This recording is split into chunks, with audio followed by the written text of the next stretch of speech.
আমাদের মহানগর ছাত্র দলের সংগ্রামী বিপ্লবী সভাপতি গোবিন্দ দার নেতৃত্বে এখানে বসার উদ্দেশ্য হচ্ছে আমাদের সামনে আসন্ন ত্রয়োদশ জাতীয় সংসদ নির্বাচনকে সামনে রেখে দানিশ শীর্ষ নমিনি ময়মনসিংহ সদর ৪ আবু হাবা কন্দওয়ালি ওনাকে কিভাবে বিপুল সংখ্যক ভোটে জয়যুক্ত করা যায় এবং বিএনপির যে ৮টি দফা দেওয়া হয় অন্যতম একটা হচ্ছে কৃষিকাজ।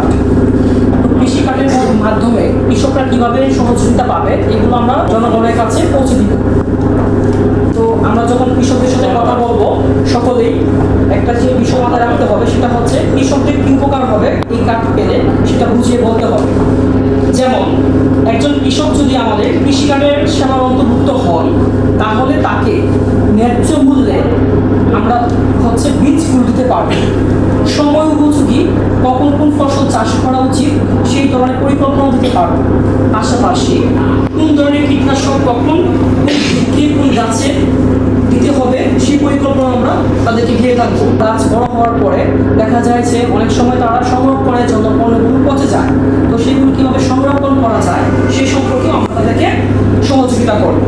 পাশাপাশি সহজ শর্তে কীভাবে কৃষি বিমা করা যায় বা কৃষি ঋণ প্রদান করা যায়, ন্যায্য মূল্যে কীভাবে কৃষি পণ্যগুলো বিক্রয় করা যায় সেই সুযোগ সুবিধা তাদেরকে আমরা প্রদান করব।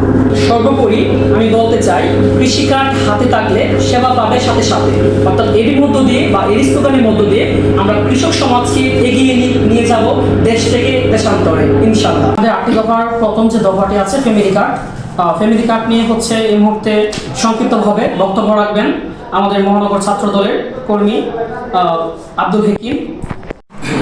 ময়মনসিংহ মহানগর ছাত্র দলের পক্ষ থেকে আমরা ময়মনসিংহ 14 নং ওয়ার্ডে আবু হাবা ওয়াহিদ ভাইয়ের পক্ষ থেকে নির্বাচনী প্রচারণা এবং এলাকাবাসীকে ৮ দফা তুলে ধরার উদ্দেশ্যে এবং প্রচারণার উদ্দেশ্যে আমরা একত্রিত হয়েছি। ৮ দফার একটি দফা হচ্ছে ফ্যামিলি কার্ড।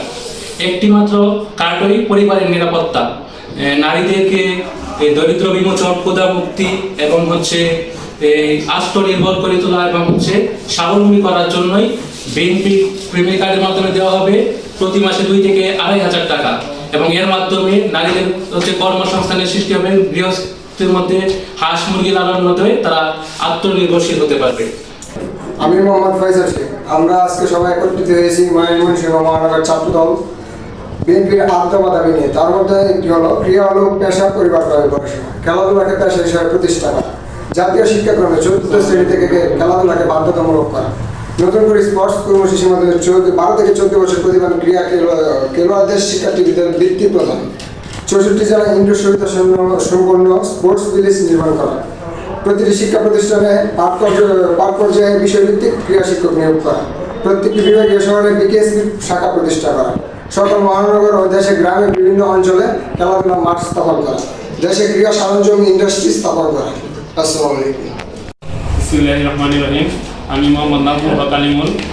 আমরা ময়মনসিংহ মহানগর ছাত্র দল একত্রিত হয়েছি এই 14 নং ওয়ার্ডের নির্বাচনী প্রচারণার প্রেক্ষিতে যে আমাদের তারেক রহমানের 8 দফার একটি, এর মধ্যে যে হচ্ছে বিএনপি পরিকল্পনা রয়েছে যে আনন্দময় শিক্ষা, দক্ষ জনশক্তি ও আধুনিক বাংলাদেশ।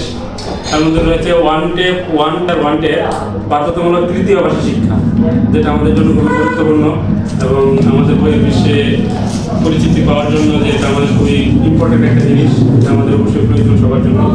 তারপর learning with happiness, multimedia classroom স্থাপন করা, সবার জন্য কারিগরি শিক্ষা এবং ক্রীড়া সংস্কৃতি শিক্ষা অন্তর্ভুক্তি, স্বাস্থ্য খাদ্য অগ্রাধিকার, সুশিক্ষা মেধাবী শিক্ষক, এগুলোই হচ্ছে আমাদের একটা আনন্দময় শিক্ষা চাই, সুস্থ সমাজ চাই, তরুণদের প্রথম ভোট দানিশ শেখ। ধন্যবাদ। আসসালামু আলাইকুম। আমি মোহাম্মদ ইয়াসিন পোশাক, ময়মনসিংহ মহানগর ছাত্র দলের একজন ক্ষুদ্র কর্মী। আমরা এখানে বসেছি ময়মনসিংহ মহানগর ছাত্র দলের সংগ্রামী সভাপতি গোবিন্দ রায় দাদার নেতৃত্বে এবং ওনার নির্দেশে যেন আমরা ময়মনসিংহ 14 নম্বর ওয়ার্ড ময়মনসিংহ মহানগর বিএনপির প্রার্থী আবু হাবা দাদার প্রচারণার জন্য তারেক রহমান যে 8টি দফা উল্লেখ করেছে সেটা ডোর টু ডোর নক করে সবাইকে জানানোর জন্য। মানুষ বিএনপিকে কেন ভোট দেবে সেটা সবার কানে পৌঁছে দেওয়া উচিত। তাই আমরা ময়মনসিংহ মহানগর ছাত্র দল প্রতিটা ওয়ার্ডে অ্যাক্টিভ থাকবো। তার মাঝে অন্যতম হলো ময়মনসিংহ মহানগর 14 নম্বর ওয়ার্ড। সবার আগে বাংলাদেশ। ভোট দেওয়ার আগে অবশ্যই জানতে হবে বাংলাদেশ নিয়ে কার পরিকল্পনা কি, কাদের পরিকল্পনা কি। আমাদের জননেতা তারেক রহমান 8টি দফার পরিকল্পনা আমাদের মাঝে দিয়েছে, যেটা আমাদের 5টা মৌলিক জায়গা, স্বাস্থ্য, শিক্ষা, চিকিৎসা, বাসস্থান, এগুলো মাধ্যমে আমাদের সবাইকে দেশকে সামনের দিকে এগিয়ে নিয়ে যাবে। এখন কোন দলে কোন দফা রয়েছে সেটা আমাদের জানার কোনো প্রয়োজন নেই। যেটা আমাদের দেশের জন্য প্রয়োজন, যেটা আমাদের নিজের স্বার্থের জন্য প্রয়োজন, যারা দেশের মানুষকে ভালোবাসবে, যারা দেশের মানুষকে ভালোবেসে শুধু বাংলাদেশের স্বার্থটাই প্রথম দেখবে, আমরা তাদের পক্ষে কাজ করব। আমাদের শহীদ প্রেসিডেন্ট জিয়াউর রহমান থেকে শুরু করে আমাদের মমতা মহিমা, আপসীন নেত্রী মরহুমা বেগম খালেদা জিয়া থেকে শুরু করে আমাদের বর্তমান বিএনপির চেয়ারম্যান জনাব তারেক রহমান, ওনার নেতৃত্বে আমরা বাংলাদেশকে সামনের দিকে এগিয়ে নিয়ে যাব এই 8টি দফার মাধ্যমে। সুতরাং তারুণ্যের প্রথম ভোট ধানের শীষের পক্ষে হোক। সবার মাথায় রাখা উচিত সবার আগে বাংলাদেশ।